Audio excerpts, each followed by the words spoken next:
Now, we've got to keep the customer busy at all times. They've got to be engaged at all times with someone on our team. One of the big reasons for that is it makes the time seem to fly by. And so it does become a fun process. But we don't want them getting buyer's remorse before they've ever had a chance to buy the vehicle. And oh, by the way, according to Google, 82% of consumers are using their mobile devices as an in-store purchase assistant. What does that mean?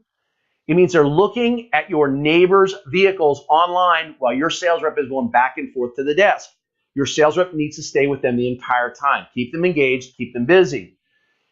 You lead and they set the speed. See, the old road to the sale is a drag. It's a one-size-fits-none. Car and Driver says consumers want 1 hour or less in your dealership. Infosys says 86% want personalization.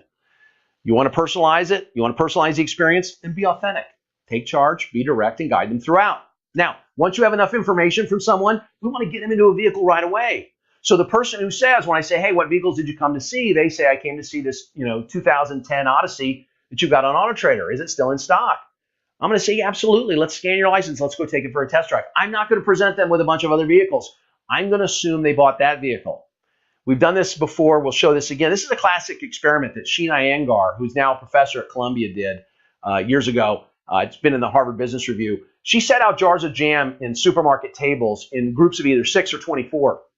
And what she found is when people were presented with 24 choices of jam in the supermarket, only 3% of consumers bought any jam at all.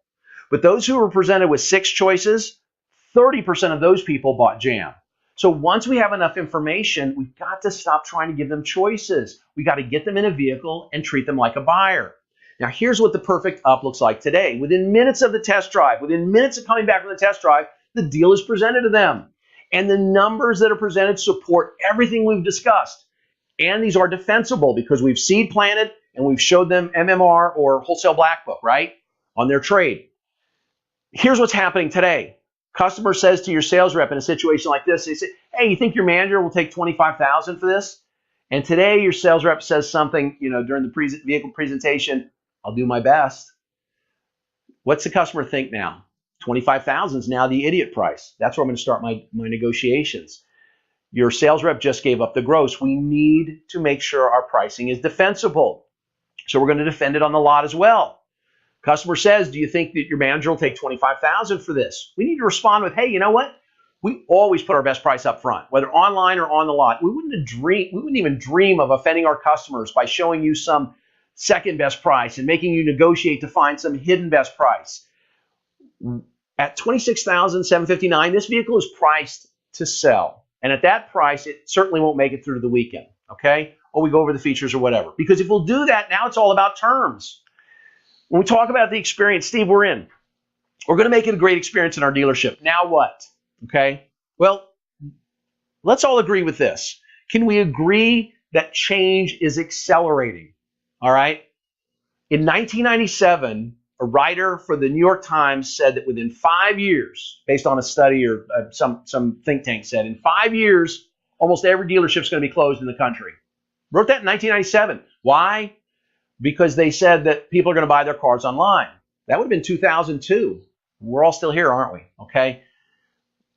They were wrong about the time frame, but change is accelerating. The percent of people saying they will buy online without you, that's increasing, even though slightly, it's increasing every year. We know that fewer than 1% of consumers prefer the current car buying process, don't we? AutoTrader told us that.